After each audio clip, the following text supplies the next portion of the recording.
Hey everyone, welcome back to the channel. In today's video, I'm going to show you exactly how to send a custom invoice on Shopify. This is super useful when you need to bill a customer manually, send a quote, or charge for a special order. So let's jump right into it. First, log into your Shopify admin panel.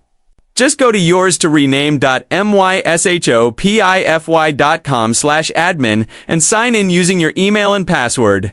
Once you're in your Shopify dashboard, look to the left-hand sidebar and click on Orders. From there, click the button that says Create Order.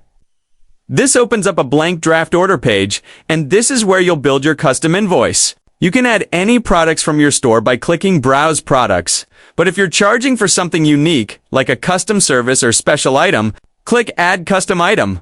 Give it a name, set the price, and choose if you want to apply taxes to it once your items are added. Scroll down to the Customer section on the right side.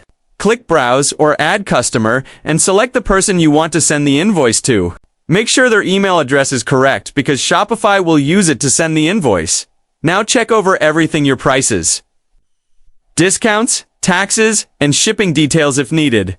You can even click Add Discount or Add Shipping if you want to include those in the total. Once you're done setting up the order, click the Collect Payment button at the top right. You'll see two main options, Mark as Paid or Send Invoice. Choose Send Invoice. Shopify will automatically send a professional-looking invoice to your customer's email with a payment link included. They can pay right away using any method you've enabled in your store, like credit card, PayPal, or Shopify payments. And that's it. You've just created and sent a custom invoice and your customer can easily pay online, and the order will update automatically once payment is complete. If you found this video helpful, don't forget to hit that like button and subscribe for more quick Shopify tutorials. Thanks for watching, and I'll see you in the next one.